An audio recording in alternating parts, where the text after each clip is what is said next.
I remember most about Tom is what he feels like. I know what his neck feels like to kiss it and to bite it, and I know what his head feels like in his forehead. Because I was so used to just being able to run into the other room and kiss him on the forehead, or pester him, or bother him, or get some attention from him. And I can't do that anymore.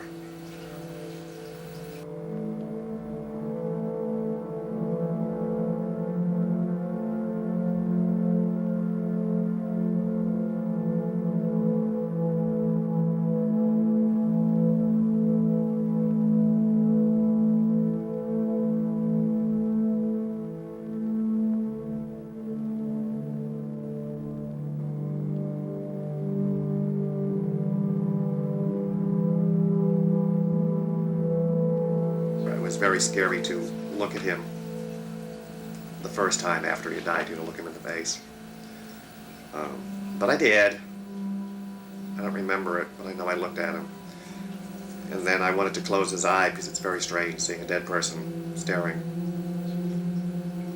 And I tried, just like in the movies, to close the eyelid. It doesn't close. It pops back open. And as I said to Tom, I apologized that life wasn't like the movies. In the movies, you just so dramatically close the eyelids and it's all over with. But it didn't.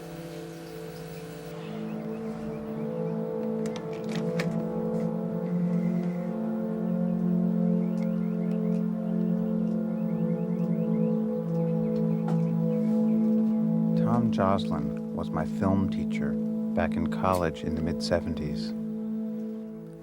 He was my mentor, and later, he and his lover, Mark Massey, became two of my closest friends.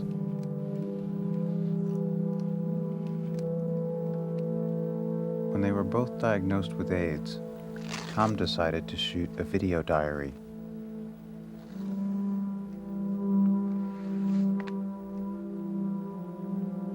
He asked me to finish it, if he couldn't.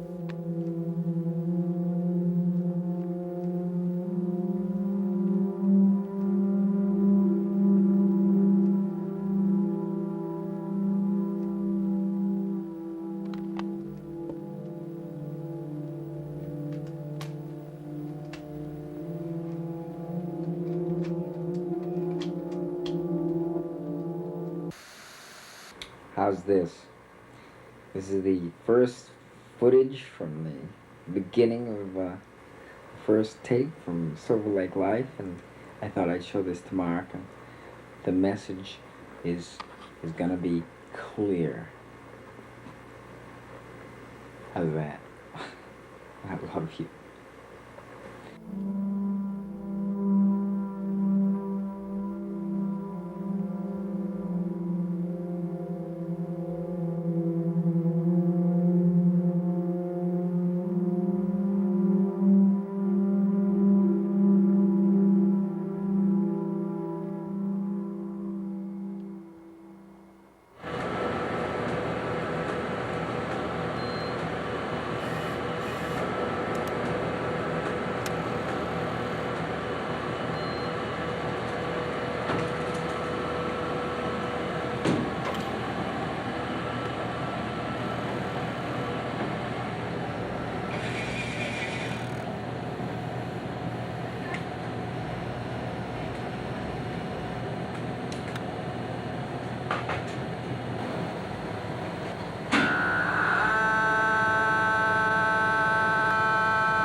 Here we are at Thrifty's, doing one of those tasks that just will never ever get done unless you do it.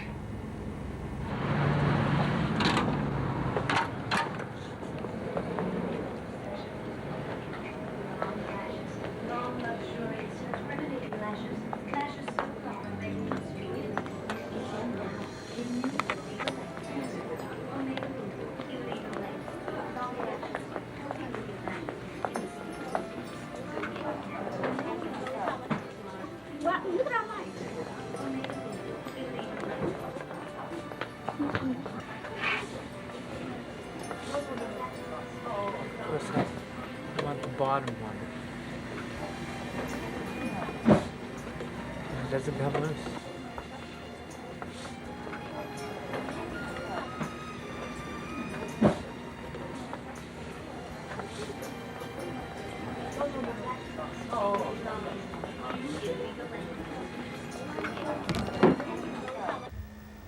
It's so tough. The simplest 5-minute task. You have to come to the car and lie down and put the seat back and rest and catch your breath. What a way to live. Huh. What a way to die.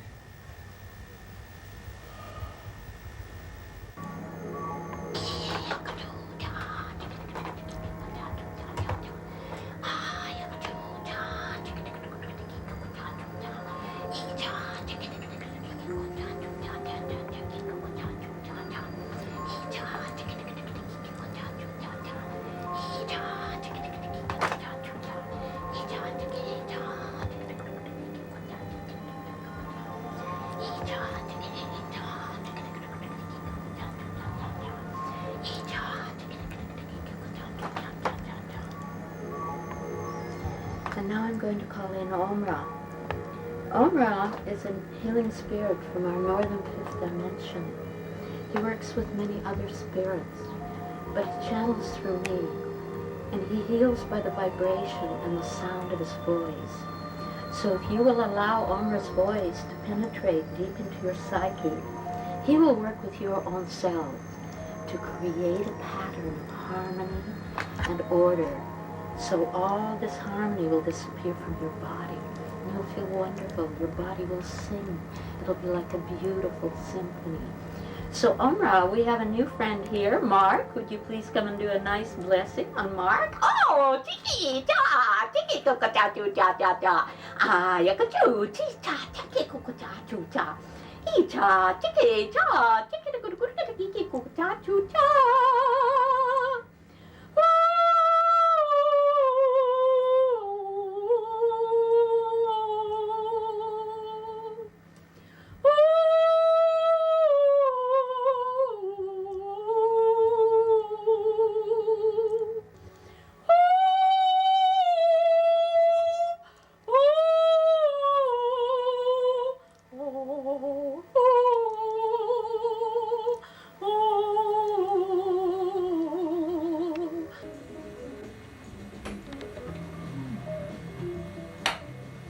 Okay, that's good.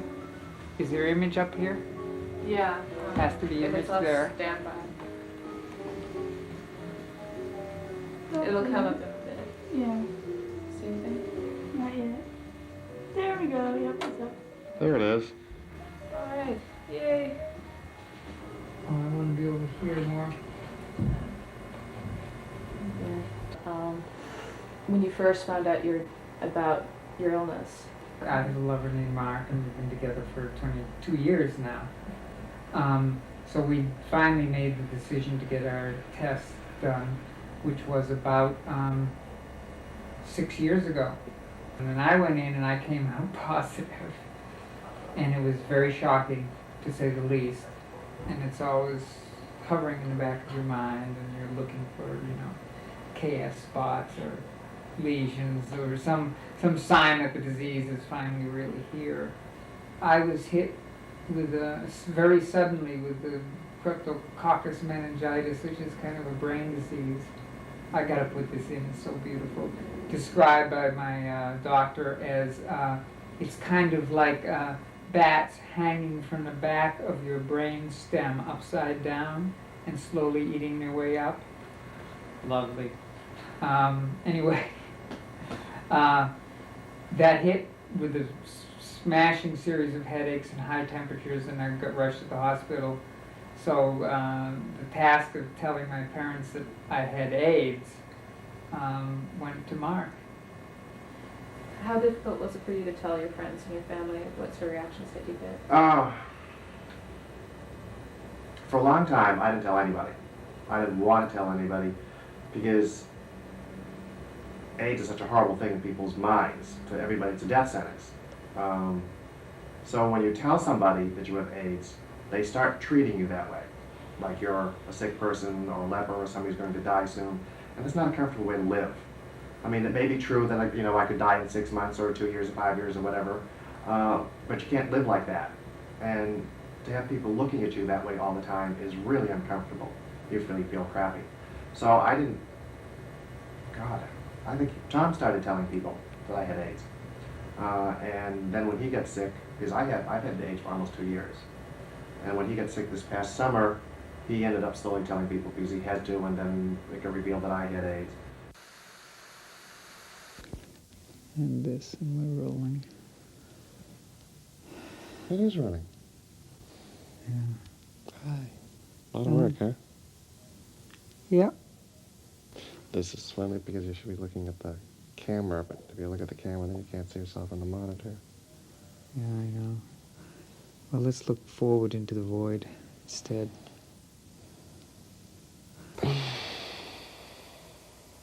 How's that for dramatic effect? What a composition. Watch this. This is really gonna... This is gonna...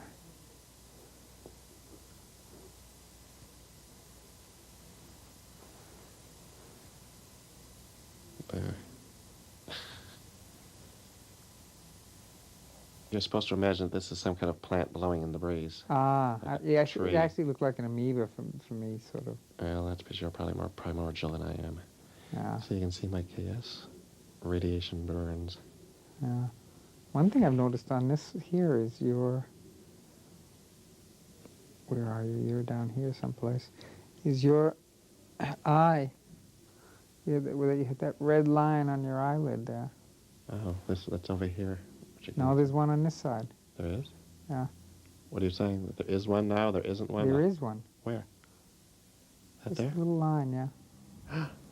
That's new? I don't know. I've never seen it before, but I haven't looked at your eyes in a long I time. haven't either. I haven't seen it now. Maybe you'll get to have the... Oh, God, thanks. A little lead shield stuck in my eyelid. Yeah. Sure feels like it.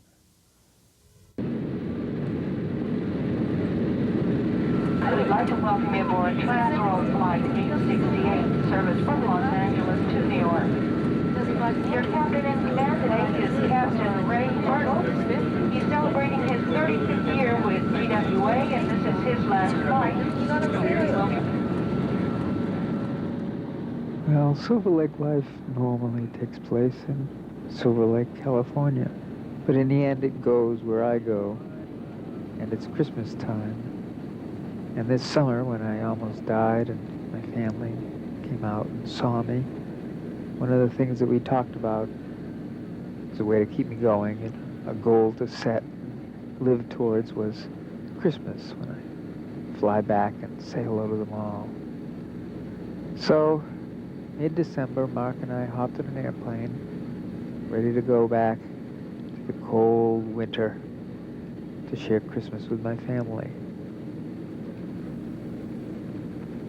Seemed to be some tension about this trip to New Hampshire. I was already sick. I was worried about the cold.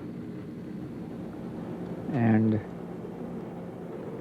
I think they were also worried that I had started to make this tape again, because literally 15 years ago I'd made a movie about being gay and growing up gay, and it was asking a lot of them at the time. And this is some of that material.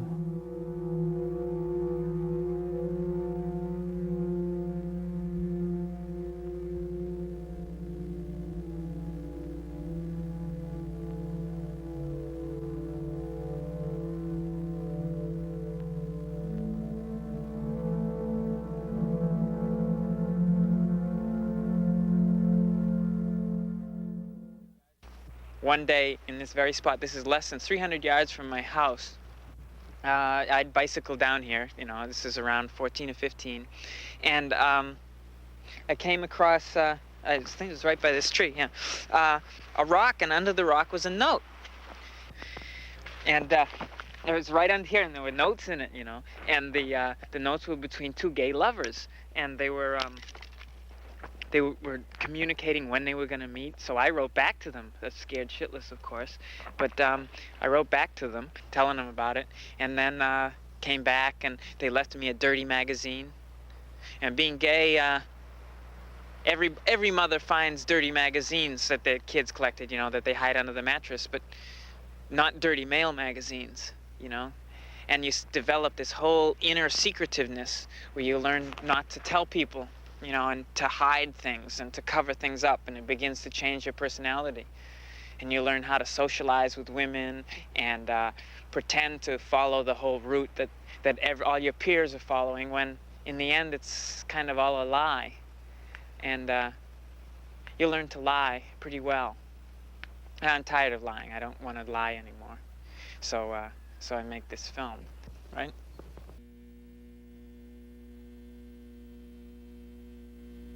What's your name? What's your relationship to me? My name is Mark Massey, and I'm your lover. Back in college, you had decided that you couldn't love anybody, and you didn't want to love anybody, and you were going to love everybody through film by doing great, tender, romantic films. And I madly fell in love with you because I was desperately in need to love somebody, and our minds just seemed to work together. We understood life kind of on the same level. And it took almost a year of me yelling and screaming and pulling my hair out and getting very suicidal before you finally fell in love with me.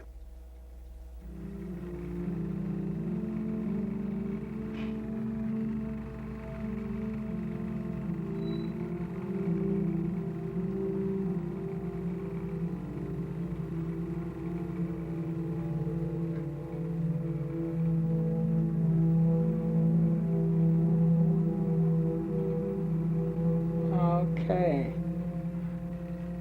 What's your name and what's your relationship to me? My name is Mary Jocelyn, middle name Kimball, and I am your mother. Okay. Are you nervous? Not very, no. I am. You are? Yeah. Can you remember clearly the first time that I ever told you that I was homosexual? Yes, indeed. Could you relate that? Yes, it was in the lobby of the New England Center at the University of New Hampshire. And I was standing at the time on an orange rug, and I very shortly sat down. I don't even like to think about it. I think it's awful. And I think we must have done something wrong to get that way. And I don't think you ought to advertise it. I don't think in this movie you ought to even mention it. Because it would be maybe not embarrassing to you, but it would be embarrassing as hell to me.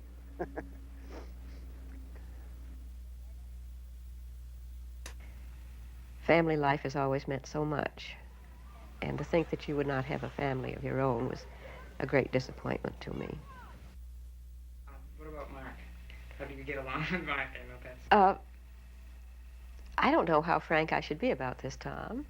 Well, I don't know. Mark is always, it seems to be a nice guy. There's two or three things against him that, as far as I'm concerned. First, his looks.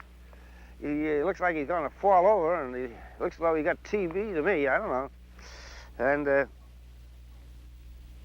of course, he got 2 strikes against him anyway, having something to do with your married life, shall we say. It doesn't seem quite normal to us, to the normal people, so naturally he's got 3 strikes against him. But on the other hand, he's always very nice and pleasant, to me anyway. But I don't think I ought to say any more. But in other words, he isn't the type of guy I would pick out for a friend. Yeah. You understand? It just wouldn't, he and I couldn't get along, I'm sure. Because he'd be, we think in different circles, different ways and so on. We just don't think alike. We don't live alike. I think he resents a great deal about me, and I resent something about him. she's a typical liberal, you know. On the surface, she's nice and kind to us, you know, and says, oh, okay, I realize that you are, I mean, she doesn't know what gay is, okay? She says we're homosexual, and she accepts the fact that we're homosexuals, and she feels sort of sorry for us in her own little way that, you know, we can't live like the rest of the world. And those sort of things just, I mean, when you build them up on a larger scale, that's what makes homosexuals commit suicide. As we begin to see who we are, we've got to see that little seemingly unimportant details, such as words and labels, tell a story. Fairy tale of sorts. So let me say a little about gay as opposed to homosexual. They are opposites, and not just two words expressing similar objects, because only one talks about objects. In order to understand these words, we must understand that this society is a multicultural one, but in reality it recognizes only one culture. The others are under genocidal attack.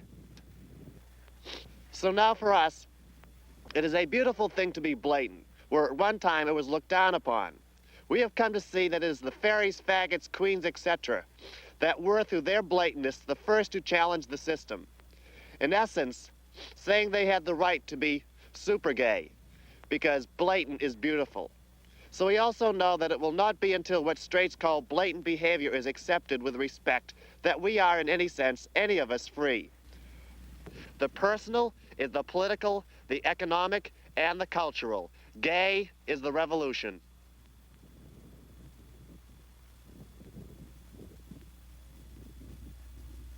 You love me? Oh, yes.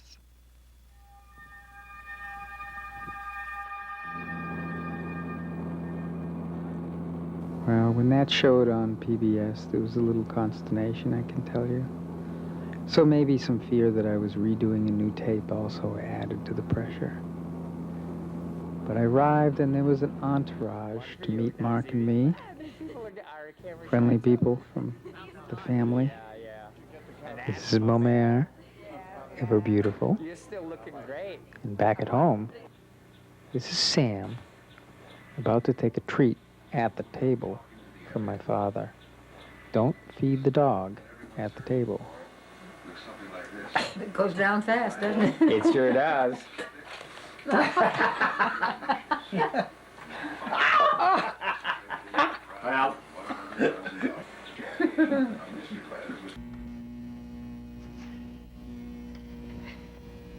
Oh, hi there. I'm Whitey Jocelyn. I'm Tom's older brother. Hey!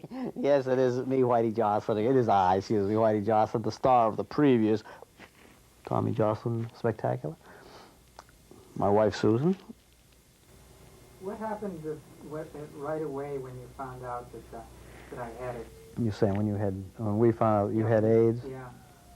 It was kind of, it wasn't that we didn't expect to hear it because you had told us that Mark had AIDS and that you did not.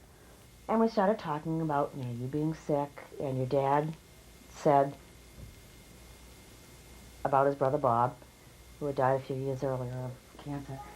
So he had gone to see him once and could only stay in the room for 5 minutes because it was just too painful for him. Dad never went back, apparently, after the first time I went to visit him, and said he didn't want to see him, remember him that way, I guess. At that point, the phone rang, and it was you. And you said to your mom, and I'll never forget these exact words, "Mom, I just wanted to ask you, do you understand AIDS? Do you understand what's happening?" And she said yes. And he said, "Do you understand?" I sort of sensed like you were saying, I'd kind of like you guys to come out here.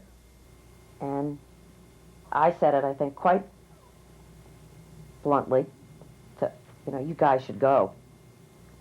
And then, well, we'll think about it, I don't know. And you turned around and said to him, "Didn't you listen to that phone call? Tommy wants you out there. What's he got to do?" It's just, I guess I find it hard that your mom and dad just sort of are dealing with it it doesn't exist.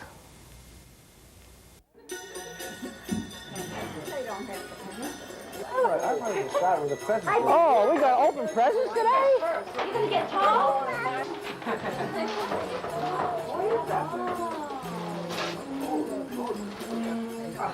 Now, the idea was not to make you spend a fortune. Okay, so I went back out after I got the list. You did? Ooh, isn't that pretty? Oh, Oh, great shoulders. they're supposed to stretch. They stretch. She's not going to stretch right on. I stretch.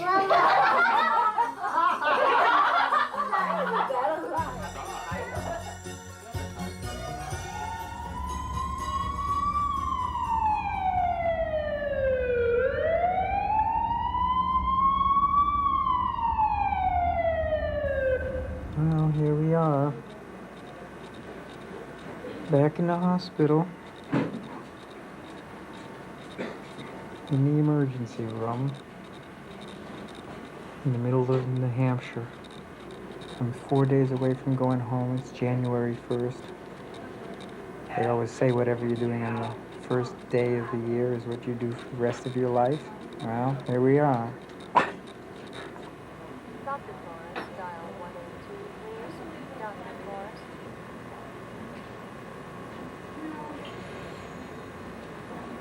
Now touch your nose. Now my finger. Nose. Finger. Nose.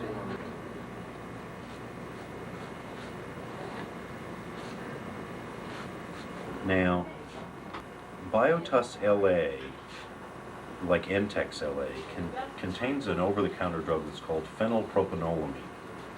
Now, phenylpropanolamine is a decongestant, and it works pretty well as a decongestant, but it does a whole bunch of other odd things, including sleep disturbances and palpitations and urinary urgency. And the first thing we should do is to undo, and that is to not take the Biotus and not take cephalexin. I want to give you some hydroxyzine. Well, by the time we'd finished in New Hampshire this year for Christmas, I was sick, exhausted, unhappy with my family, and never so glad to get away and come back to the lights of Hollywood.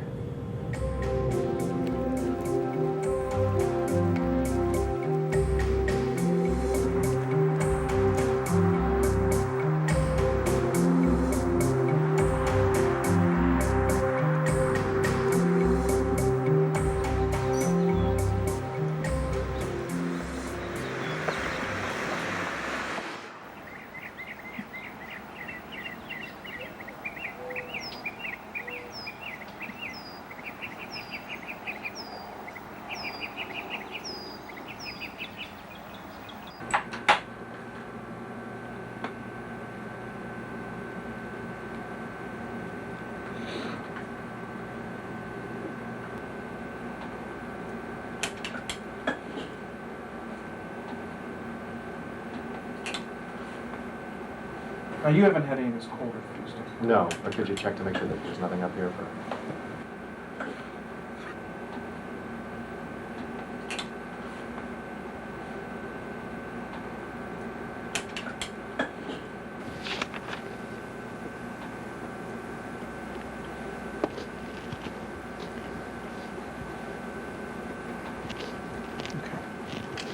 Where was it?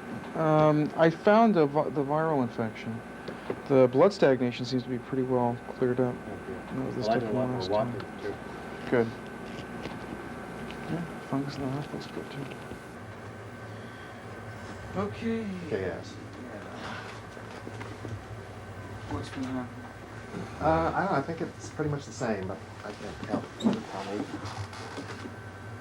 You've got a lot more of that brownish, There is more yellow on it.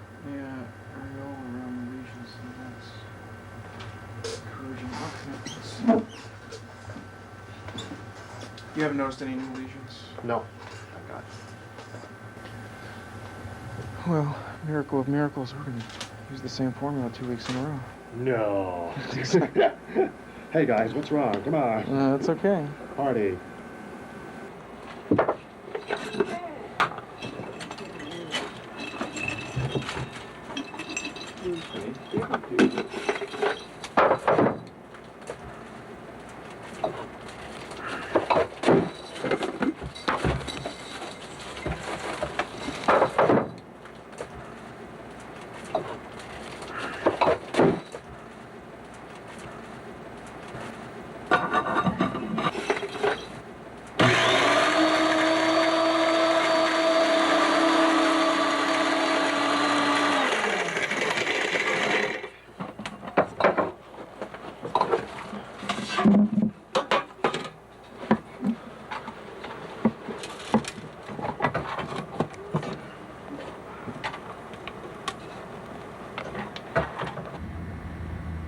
We went to Dr. Matt's, went through our usual thing this morning with him, which was fine, and I got too tired to film towards the end and went and slept in the car while Mark had lunch.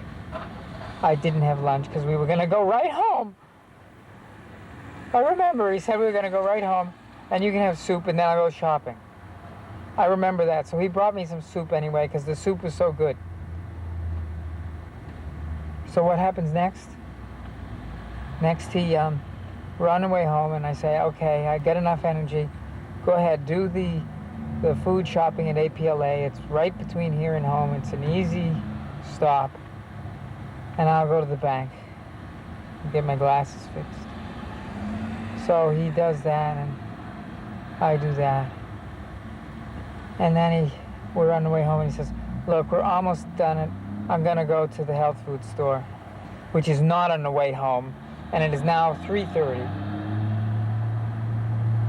So we go to the health food store, and I sit in the car and try to sleep and can't. So then he comes back and he says, look, it's only one more stop. I'm going to go to the Mayfair because get tonight's dinner so I don't have to go out again. We've got to protect my health. Well, I haven't had fucking dinner. I haven't had any... Jesus! I try to be helpful getting screwed time and time again. I hate being a nice guy.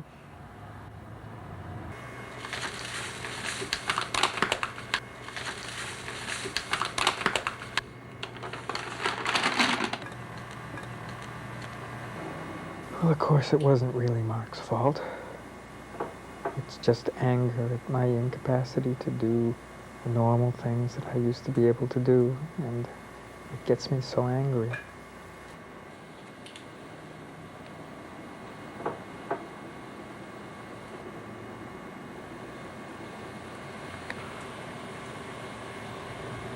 There.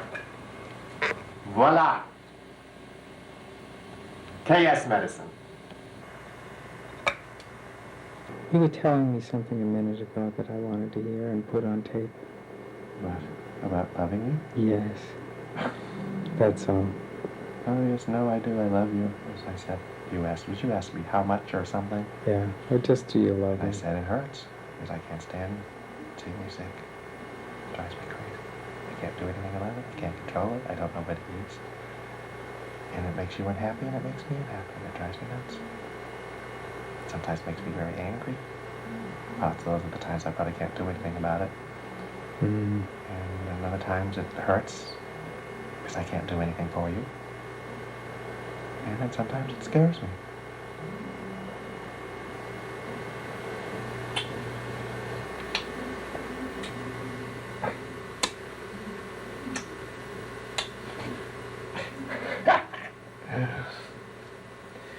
Now there's a goodnight kiss, huh? I bet you people don't get those.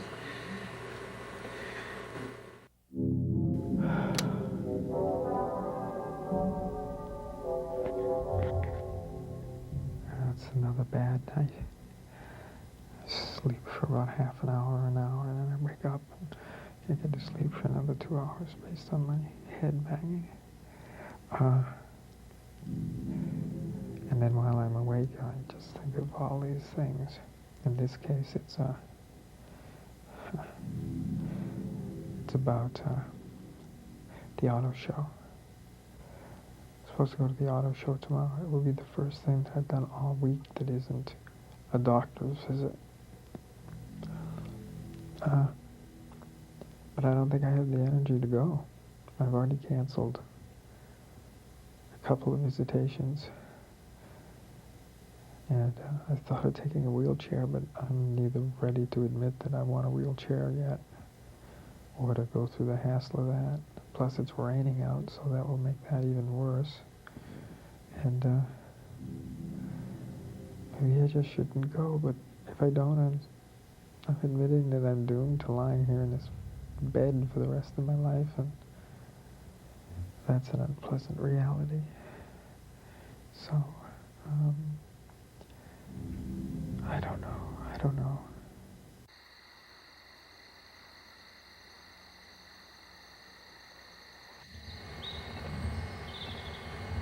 Well, although the real issue wasn't the auto show or not the auto show, and it was about tossing and turning at night, you'd be happy to know that we decided not to go to the auto show. And now we're going to go to the record store instead.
Where are we? I got a hot piece in my mouth.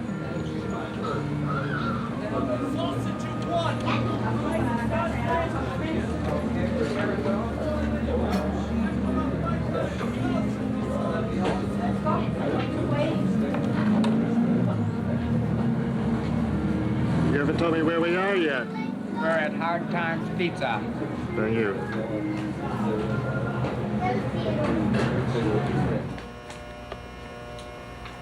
This is our Superman Strontium 90 rod here. This is what you weren't supposed to drink in the 1950s in milk. Dr. Melby also gave me a couple of names of people to check out about treatments for KS. Uh-huh. I heard a couple of cases of successful treatment of people that had a number of KS lesions that were completely cleared. And they found one of the problems, of course, is the expense of it. Okay. Are we on the third time for the alphabet or the fourth time? We're on the third time. I'm ready for my close-up, Mr. DeMille. There we go.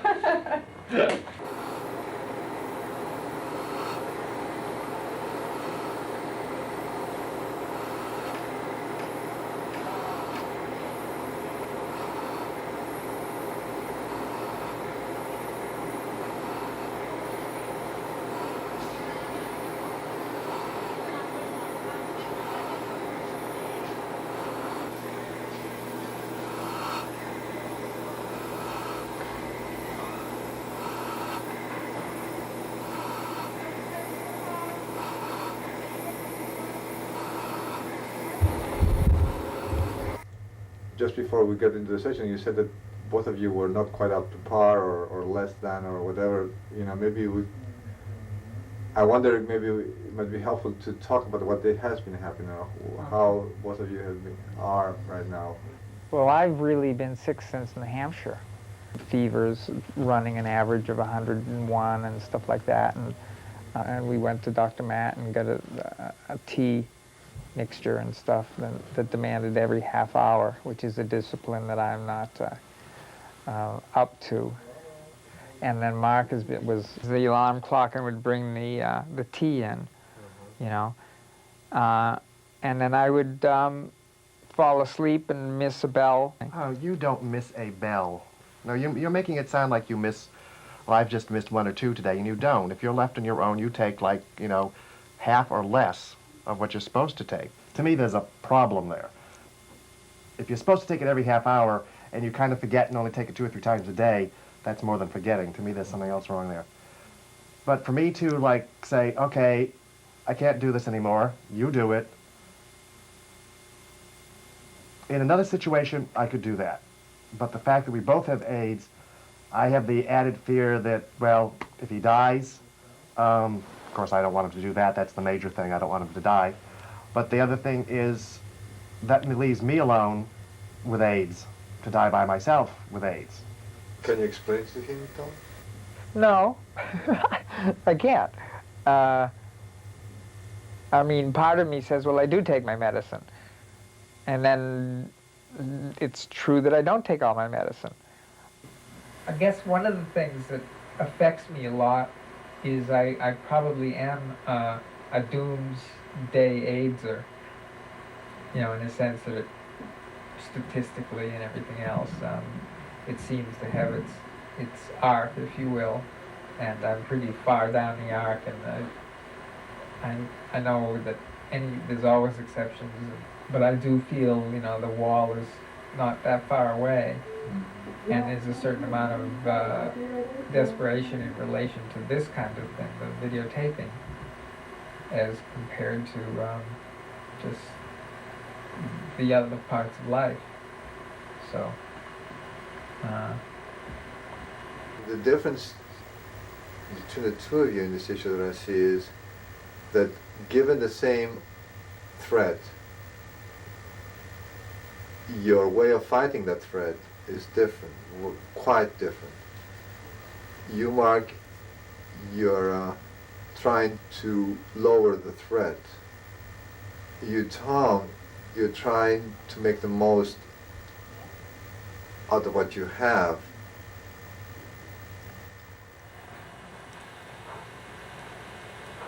Well, this is my bedroom. There's this shelf here with flowers, food, and tapes to be edited. The camera I do my diary with is Mark. Here I am, Helga, with the laundry. I have just done all of our little delicates, our little undies, our things. Thank you, Helga. This is the camera that I do my diary work with. And then 1, 2, 3 cups of medicine that I drink. Then there's the tape deck. And here's the monitor, which is on a armature device. It's going to be raised and lowered and pulled out and pushed away.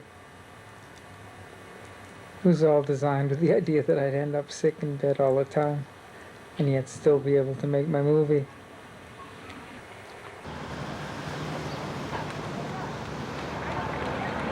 Oh, here they come. That's the guy. Oh, you would have been in the old style. You would have come out of the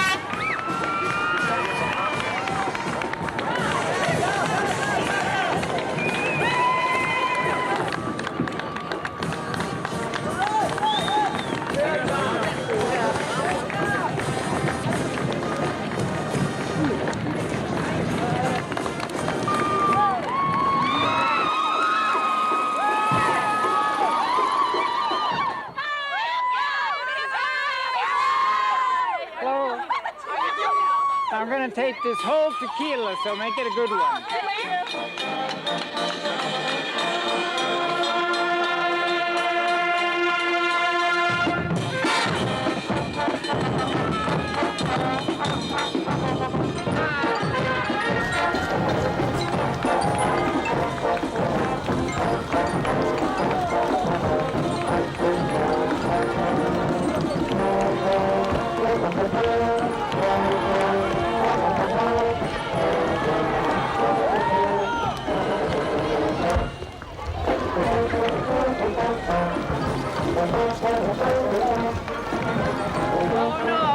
How are you doing? I'm fine. How are you?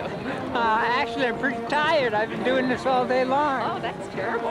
Yeah, but you've got a long way to go. You think you'll make it all the way? It's going so fast. It's wonderful today. Really? People and the entertainment make it go so fast. Yeah, great. Yeah, I'll make it all the way. Have a good time. Thank you. Bye-bye. Bye.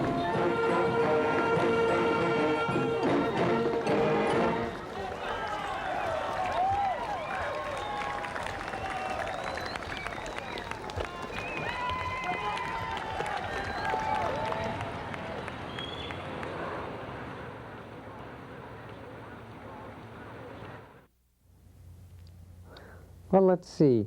I've been very sick for 2.5 weeks, lying in bed mostly, all the time. I just seem to, the last couple days, be regaining strength. You're only going to see me on my good sides. During that time, I got extremely depressed. Would have been happy to have just died. The phrase that I came up with is that I've lost the steam of life. The steam of life. The thing that powers you, keeps you rolling towards something. I know the lesson is that you're just supposed to learn to roll and not roll towards something, like a rolling stone, you know. It's old wisdom, and it is wise. But I feel so empty, and I feel so pointless, and I have so much trouble remembering anything good I've done.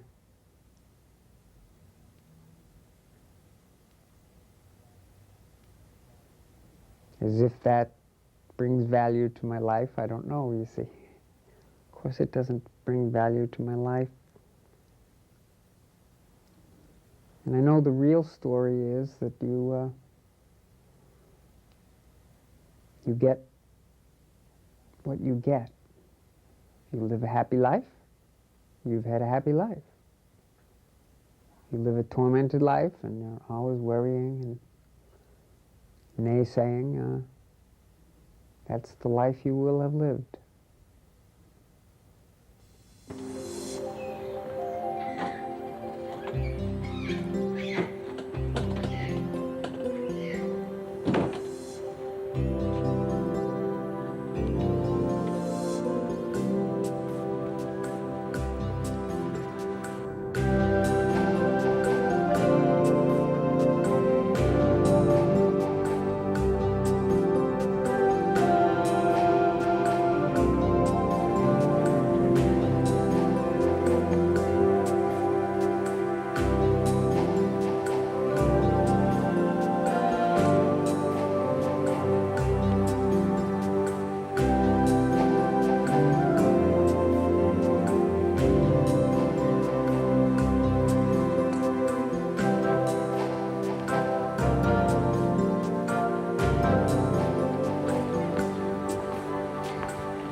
We see a chair and we're deciding if we're going to sit in it or continue to the next chair in a brave effort of physical dynamism.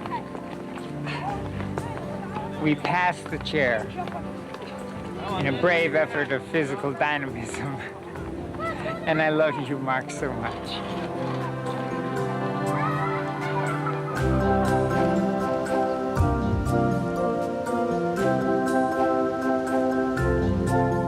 Little action, please.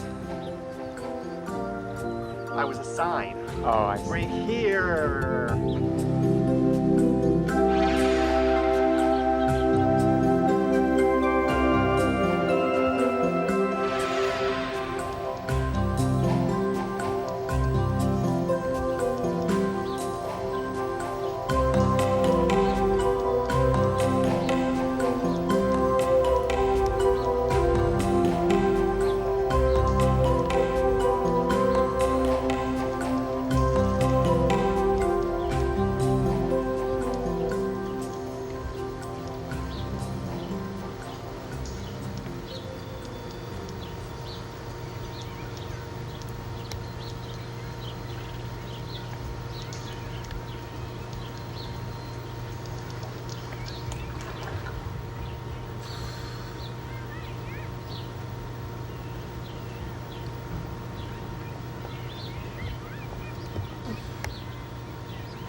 The props! Props!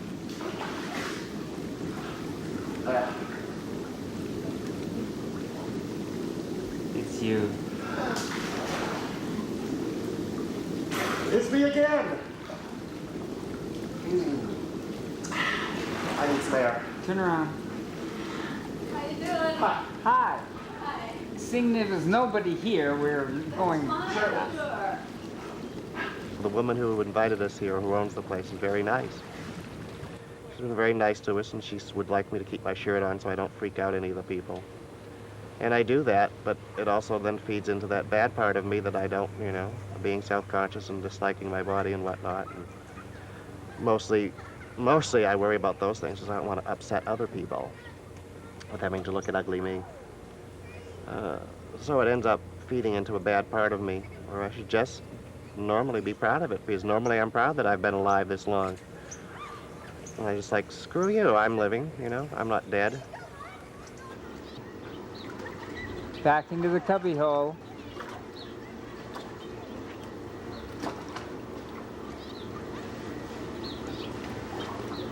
What? What are you doing, flashing me at your KS? Yeah. I was being political.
Always the best.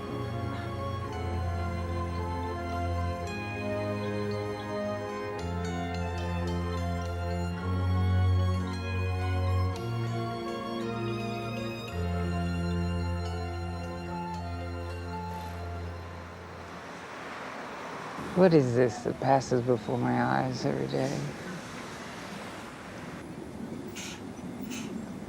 I spend most of my time looking, seeing. Just watching this strange thing pass in front of me. I'm not much of a participant in life anymore. I'm a distant viewer, just watching it all pass by, knowing that I'm not going to have that much longer to keep my eye on the prize. Hear that industrial sound in the background? Now those big dumpsters being pulled up. Someone rebuilding their house. More trash going to some dump that doesn't have room for it on a freeway that's full of cars.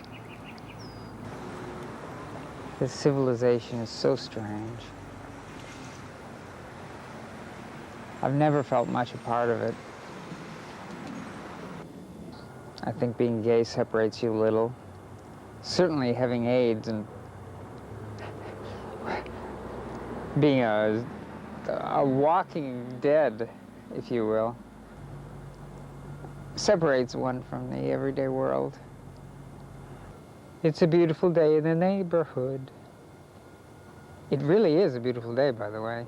Wonderful sun, not too hot, not too cold, little breeze. I don't know what anybody could ask for more.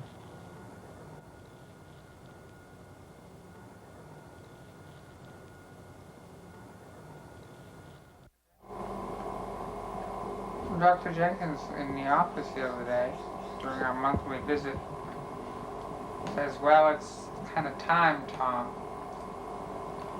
And then he looks at me and says, you know, you should maybe start looking for a hospice.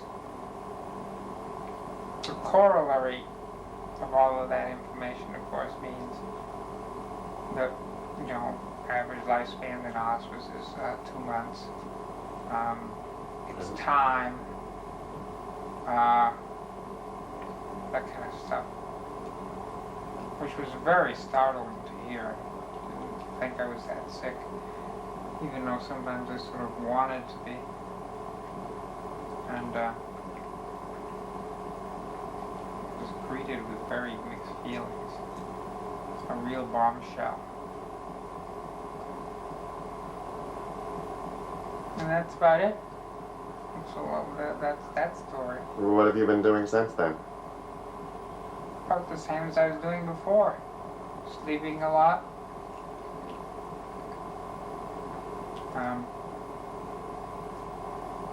Rolling over, sleeping some more. That kind of thing. Taking my medicines. Tell me about all the people coming to visit and what you feel about it. Well, that's kind of hard. Been having a lot of guests, and we have a lot more coming. It seems like they're coming to say hi before we die, you know, that kind of. Let's say hi to Mark and Tom in case things are going to get bad real quick. Yep. And what do you feel of Sue's visit now that it's all over?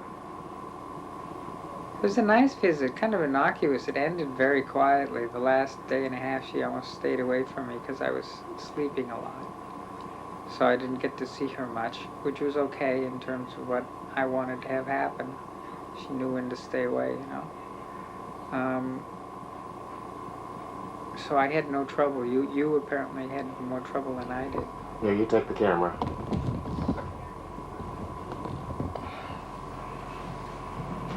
What do you think of Sue's visit? Well, I'll wait till you get me in frame. Okay. Well, it's funny. You probably slept through most of Sue's visit, but Sue's visit was very helpful, very good. She helped a lot. I learned a lot. She got me through a lot of bad times. But it was a whole situation where Sue was into Tom is dying of AIDS. And the reason she stayed away from you those last 2 days is because you were going through a quote-unquote a period of acceptance and withdrawal and needed to be left alone so that you could get ready to die. Not that she was just leaving you alone because you were sleeping. It was very taxing in that way, in that it was like a barrage of death notices, which I don't think was positive for me in the end in that vein. Ah, I didn't know that. Good morning, Tom. As I said earlier, this is June 1st. How are you today? Delightful beginning. You start on my urine bottle? No, I started on your empty breakfast plate. Oh, very good. Thank you. You made it another month. We made it another month. Yeah. May, April, March. What is it? It's June 1st here. June 1st.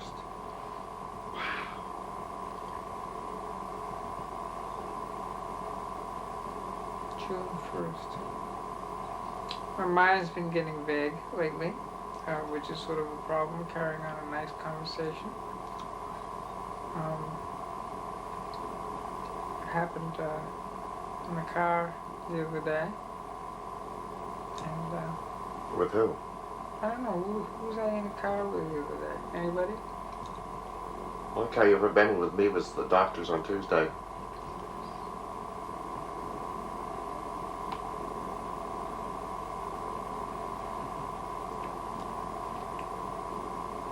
Someone must have driven me to county.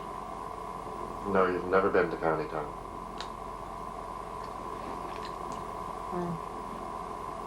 Anyway.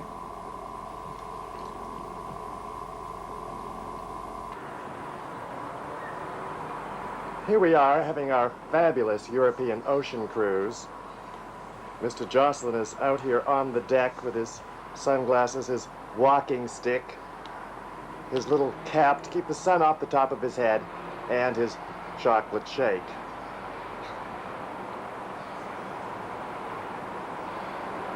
Welcome, welcome. I hope you're enjoying your trip. And this is where we're going. Somewhere in the Mediterranean.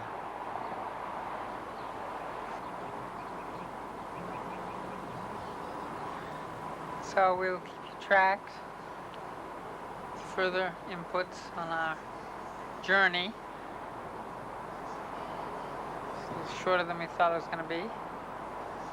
But then, that's life.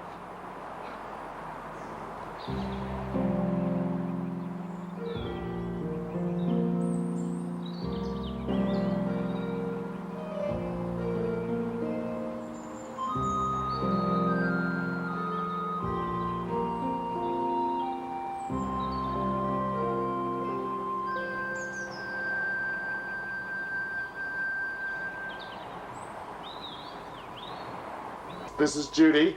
Judy Lynn's visiting. Am I in focus? Yes, you're in focus, dear. Could you go into the living room and get the photograph of Tom and me? In the frame? Yeah, the one in the frame.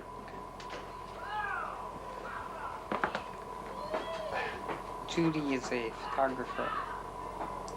And this particular photo shoot she's going to show us is the one she's made for us. For us. A year and a half ago on our anniversary. It's really good. It might be, you get some glare or something. Oh, come on, poor guy. There we are. There's Tom and me and Tom in the picture a year and a half ago. Obviously right after he had a great haircut.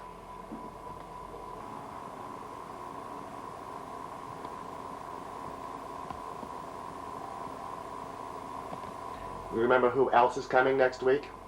Next week? No, I don't. You know what I should do? I should make a big chart on the wall with a calendar of everybody who's coming. Well, Elaine is coming. Yeah, Bo is coming next, probably Thursday or Friday after his Compound Q. And then Elaine is coming this next weekend. And then next Thursday, your mother and Betsy are coming. And if Whitey can get a plane while he's flying out to San Francisco, he'll come up for a day. And then Sharon and Maddie are supposed to be coming that same weekend. And then after that, What is Whitey? Is Whitey? Bill Benson. What does Whitey do? Older brother. What does he do? Air Force. Oh, I should give him a plane. Yeah, you bet, exactly. Should give you a plane. Exactly. Should give me a plane. Well, there you have it. Let's write him a letter. Do you love me? Yes, I love you. Do you like me videotaping you? Yes. I like videotaping you too a lot. Mark's making Tom's breakfast. Let's see, what do we have here? Well, this is, I'm not going to give him now. This is a little thick. This is raspberry cream cheese. Miso soup, cheesecake, the egg, stirring. Mash it up to make it easily edible. Well.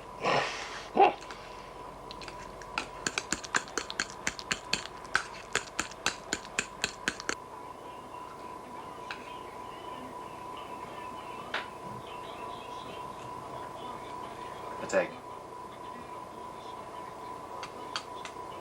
Should have warned you, I'm sorry.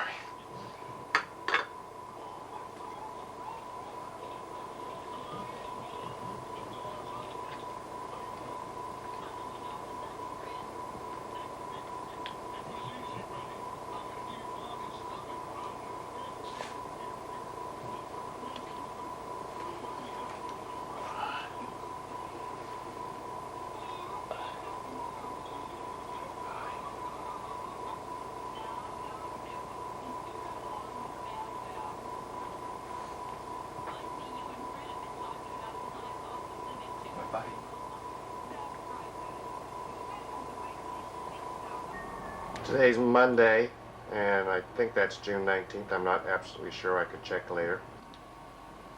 Tom? Huh? You want to wave? Hi. There we go. Okay. I love you.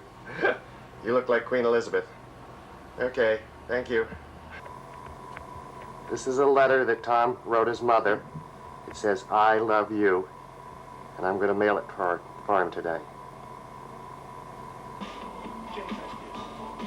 Our landlord, Mike, just got his doctor's reports back on Friday. And today he told me he wants to go up and see our herb doctor, which means Mike's tests came back positive. And Bob, Ron's lover, he's positive, so he's going back to our herb doctor too. Cleaned Tom's fingernails today. I soaked them and cut them and cleaned underneath them. Okay, you two, tell me what you thought of Tom, how he looked and how he was. And I don't think I had seen Tom for about 3 weeks, 2 or 3 weeks, or had talked to him, and I was surprised how quickly he'd gone downhill. yeah, Yeah, you haven't seen him the last time. Probably. He was skinnier than I've ever seen him, and I don't know.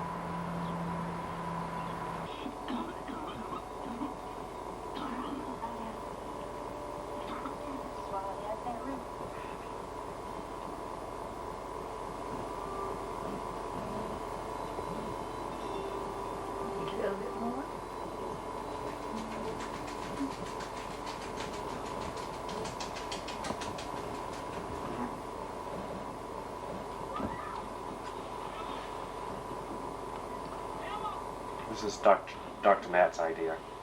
He said this is real easy to eat, and turkey and rice is full of carbohydrates and protein. Good. It tastes good too? Sounds good. What? It's hot like a baby. Yeah, it is. Oh, don't forget, you're my baby. Do your medicine later on too. Reinforcements will be here soon. Until then, you are my responsibility.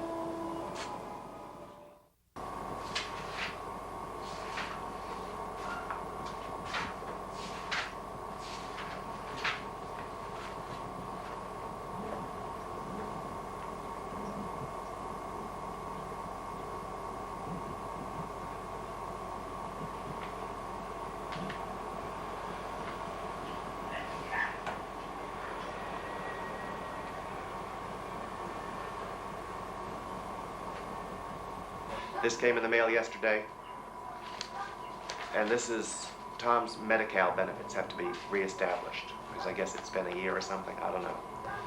And they give you a cover sheet with what kind of information they want, and they check it off. First, they want the statement of facts for Medi-Cal, which is this. All these pages Both sides. They want work history, they want everything, property, what he owns, what's in the bank, second parent or other spouse income. This is the exact same stupid form that you had to fill out to apply for Medi-Cal. Also, down here they want his current income verification, as if they already don't know that he has AIDS and he's on SSI and SSD. They know that already. Plus they want receipts for child care costs. Now why check that off? They know he doesn't have any children if they look at the thing. And then his banking, savings, and checking information. They've got all this information. He can't fill this out anyways.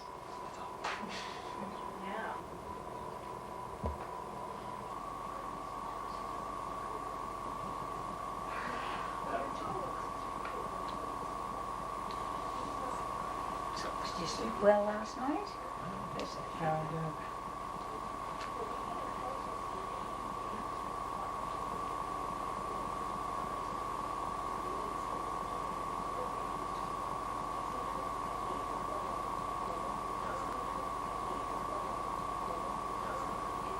Elaine said she's going to take the camera to the Huntington Garden today. Is that okay? Her doing? What? Her doing? I don't know. Did you get what? Is that what we're doing? That's what we're doing. You want me to stay home with you? Well, that's okay. Ian's going to be here, the housekeeper. As Sue said, Sue told us that the Huntington Gardens were beautiful, well worth seeing. Yeah. She said, you should go there if you can. Shut that off.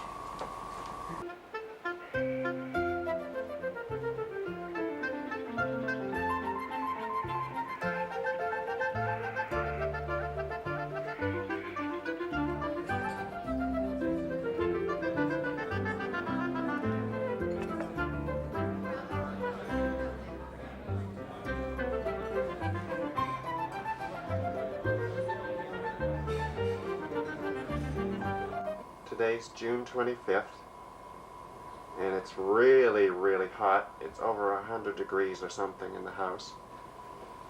And Tom's lying in bed here, all nice and cool. I'll show you. See, he even has his pants undone here, so that he can be cool. And I haven't done any video recording for the last couple of days, because I felt really bad that I gave Tom some food that didn't settle well, and it made him throw up all night, and it made him a little sicker and a little weaker, and I was just ashamed I had done that, and I was afraid to turn on the camera, because everybody would see that he was weaker again. But I just love him so much. This is Tom's right eyelid that has a KS lesion on it.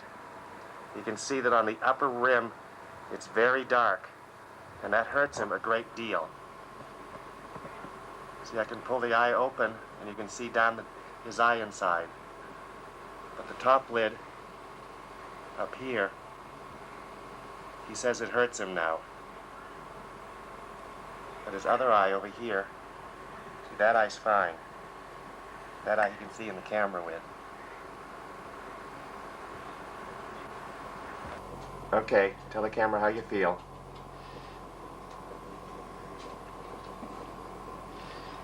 I feel pretty bad. He says he feels pretty bad. I don't feel chipper. Doesn't feel chipper.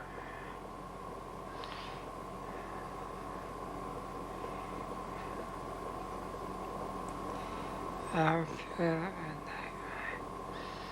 none of my friends feel good. Doesn't feel good. They're like my friends. Feel good.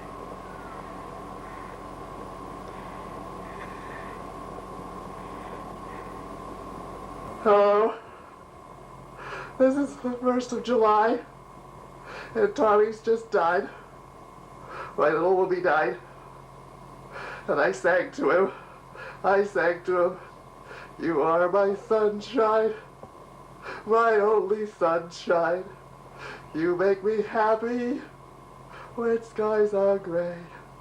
You'll never know, dear, how much I love you. Please don't take my sunshine away. Isn't he beautiful?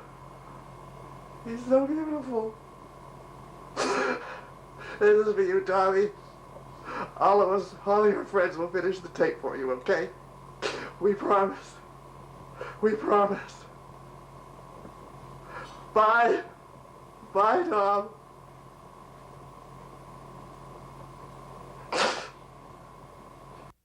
Any rings or any jewelry or anything? No, he does. Oh, I think he lost that ring. I get his hands crossed, but it fell off. Yeah, it fell off. Yeah, okay. On him here or? No, Oh, no, okay. a long time ago. Oh, okay. I need to get a little information, so. Okay. There you go. I'm going to cover you up again, Tom. All right. Here we go. See, he wants some information. I don't know what he can give it to you now. Well, you know his name and his Oh, yeah, birth date and things yeah, we like know that kind of stuff, sure. I sure don't want to displace you. Throw her down. What is Thomas's birth date to you? November 29th, 1946. November 29, 46. 46. You know that better than I do. What state was he born in? Massachusetts. Do you happen to know Social Security number offhand? If not, we'll I can get it look it up. later. I don't know it We can right get it now. later. It's okay. So we're going to use you then as the next of kin. It's Mark. Right, M-A-R-K. M-A-S-S-I. This is the same address, right?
I can get in myself.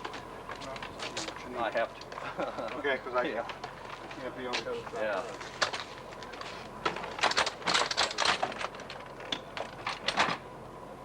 They're designed to be one-man cots.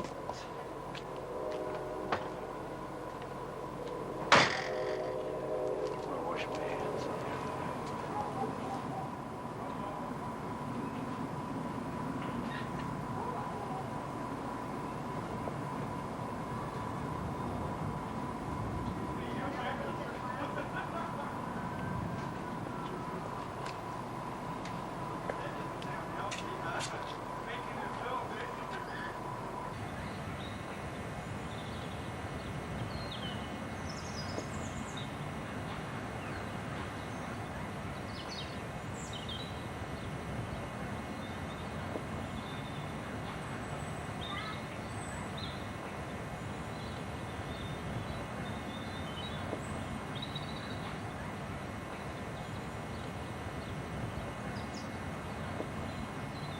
I got this book in the mail today. It's called How to Survive the Loss of a Love. It came from my counselor at APLA. I've been laughing a lot at the book today. I'm in the anger phase, and this book tells you all about the different phases you go through. And on the left-hand column, they have just plain old practical information. And on this page, the other page, the opposing page, they have little poetries, little pieces of poems to tell you what they're about. And there's titles like What Loss Feels Like, as if I don't know. Then they go through the stages of recovery. The first is shock and denial. One of the little poems I liked very much here was, I know it was time for us to part, but today, I know I had much pain to go through, but tonight, which was kind of true. It's kind of like I understood all this was going to happen, but it always happened so fast. They also have charts here on the healing process. This is not how we recover. This one here, which they call like a lightning bolt with dramatic leaps and depressing backslides. This is how we truly recover. You can expect to be in shock for a while. This emotional numbness may be frightening. You may struggle both to believe and to disbelieve that this could have happened to you. I like that one. Because you do. You struggle to believe it, like I can't believe it happened, and then once you do believe that it happened, you don't want to believe that it happened. It has happened. It is real. Recognize that a loss has taken place. You are strong enough. You will survive. But that's it. That's all now. This is my self-help book. Will definitely get me through this depression. And how long, what day is this? This is day 2. Day 2 after Tom died. And there was a big dramatic change this morning. All the pain and tension in my gut and the feeling that I can't do anything, that I'm trapped and I'm going to throw up and whatnot or implode, that's gone. And it is replaced with, as I said, anger, which is much more comical and cynical to deal with.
Bleeding.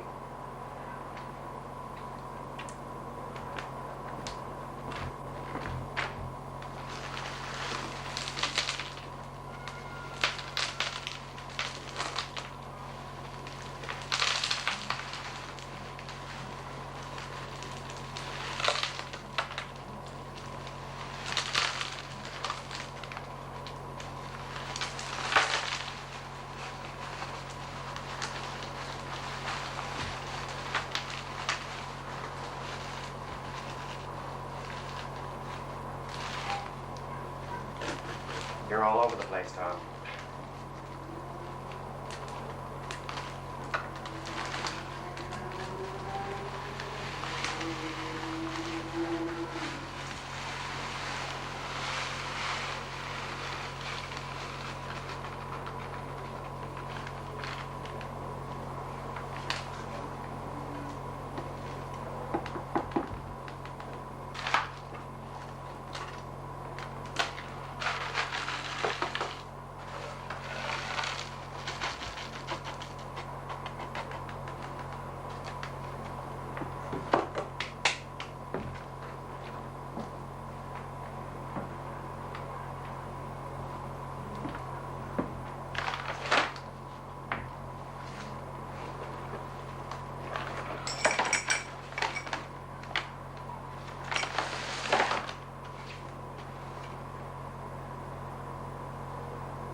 We should know that from the very beginning, God gave all of his creation freedom. God gave freedom for viruses to exist, and one of those viruses causes AIDS. It doesn't mean that God sends AIDS or any other sickness. Bad things do happen to good people.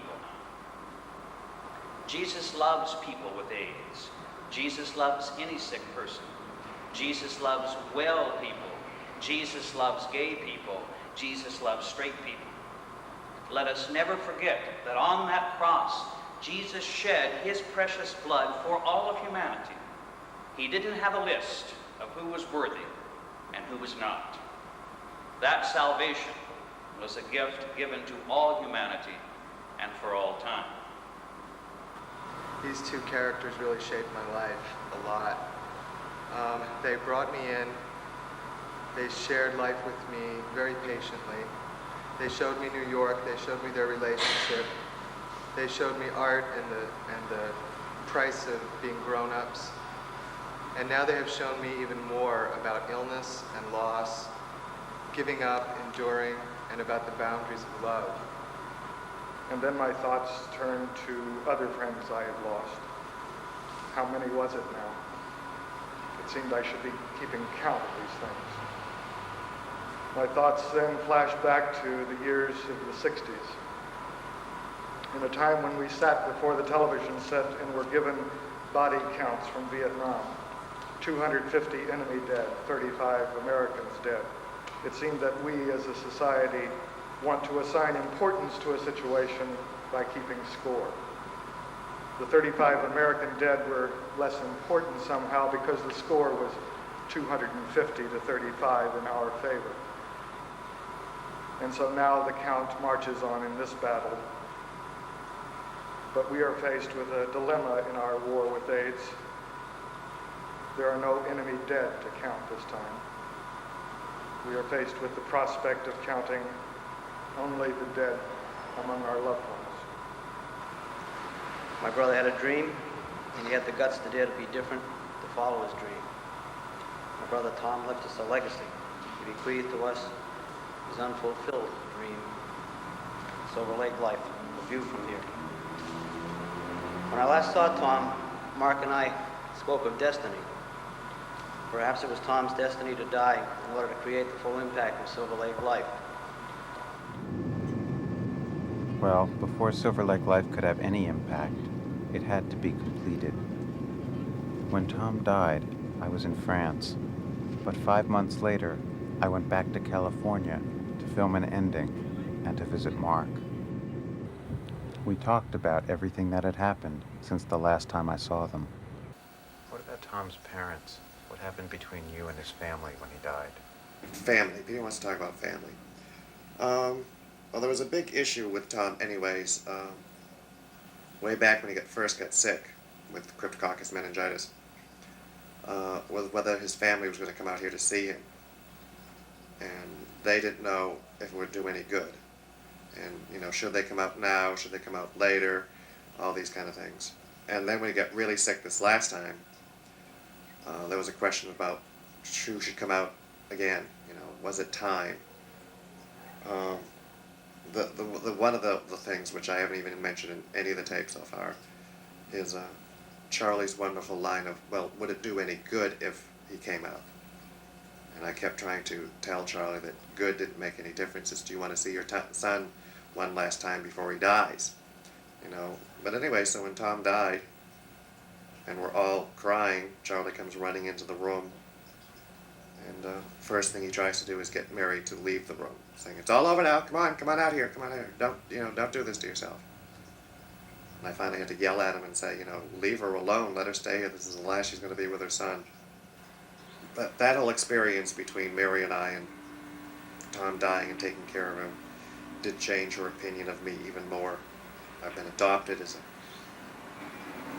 pretty much a son to her, because we both went through something together that only she and I went through. Nobody else did this but she and I. So this experience has really brought us together and made us really close. Seems like there's more than a little bit of irony in this situation. Oh yes, there. The fact that Tom had to die for her to see how much I really did love him. What about your father? We've never gotten along very well.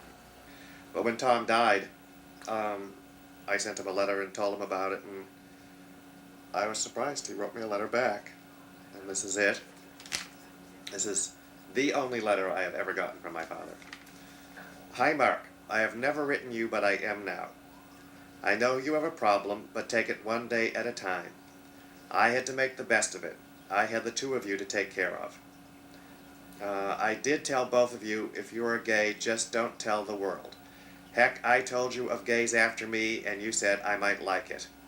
Well, I had a gay come to my apartment. Wow. Well, anyway, keep up the faith. It will all work out. Your dad. This is a very weird letter. This is surreal letter. That I think that letter does recognize, in that letter my father does recognize that Tom and I were a couple, a family. Because he talks about it in terms of him losing his wife, my mother. How long did you and Tom live together? Almost 22 years. It'll be 22 years, January 11th. Tell me about life now. Life now.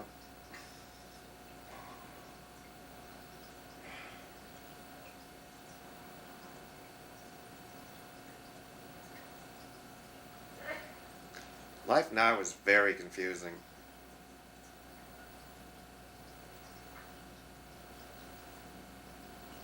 I mean, it's even hard to organize thoughts in my head to talk about it. Because I'm in horrendous physical pain all the time because of my rectal problems. I'm on lots of painkillers, which make me weird. I have my own AIDS, my own falling T-cell count. I'm just really beat. It's probably the easiest way to put it. I'm really, really beat. Along with the gas still is that inability to digest, food, so I've still been only eating 2 meals a day at the most, and that I'm losing weight still. And it also means I haven't been, last few days, just the last couple of days, I haven't been able to take all my medicines at night. Because that's just won't digest. Doesn't it look like it's still getting lighter? Well, yeah, it's the same thing. The center of the lesions are all blanched out. Yeah. They're still yellow around the edges, They're too. still very yellow around the edges. Yeah. More so, I would say, than last week. You think they're yellower? You think Yeah, they're- see, this is a Yeah, lot it looks yellower, very, and very these are yellow. more blanched out than they used to be. But we still have that other problem that the newer ones are still growing. It's still pretty good.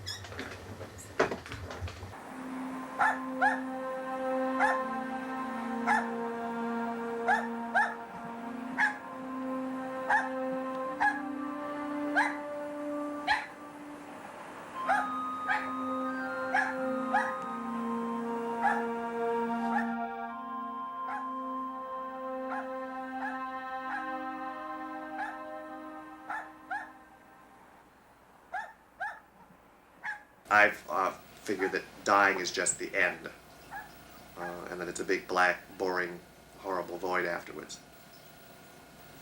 Not that I want to believe that, but some part of me just has never believed that there was anything else. Until Tom came back. All of a sudden, zoom from, Tom always comes from up here somewhere, zoom down, he was like standing behind the chair, and kind of like leaning into me, and with his head like kind of resting on my shoulder, with his head up against the side of my head. And he just stayed there for the longest time. And it really is this strange energy that comes from up high, and it comes zipping around, and it's not really attached to the world we live in. One conversation I had with him, I was telling him that, it was really nice to have him around because it was really hard to live day to day without him.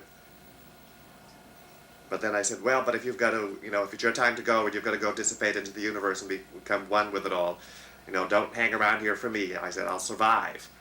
And I get this very clear message that said, you idiot, I've got nothing else to do now. So he doesn't have anything else to do. He's free. He can do what he wants to do. So he's come and visit me probably about 3 or 4 times now. Why do you think he's only come 3 or 4 times? Why doesn't he just hang around all the time? He's never given any indication. I can only guess. So I think it would probably be bad for me.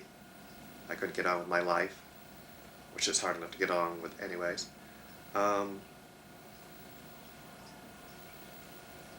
he's gone. I mean, he's dead. So I think he is somewhere else. It's like, you know, I can't go there, he can't come here that often or something. I don't know. But I think mostly it's because he's dead, and he knows he is. So he's not, like, stuck here.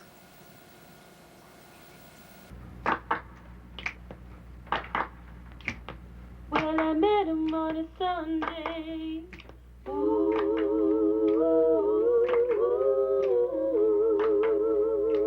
And I missed him on Monday.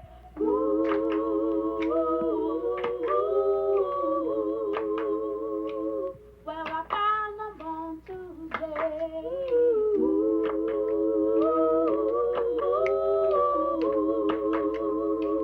And I dated him Wednesday.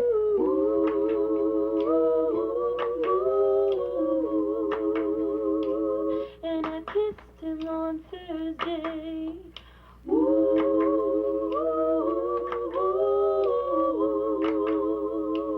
And he didn't come Friday, no.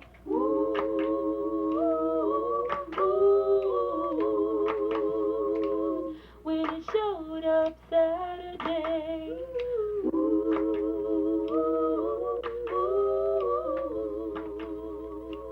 I said bye-bye, baby.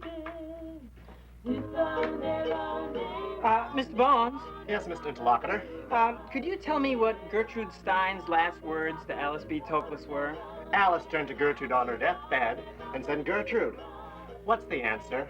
And what did Gertrude reply? What's the question?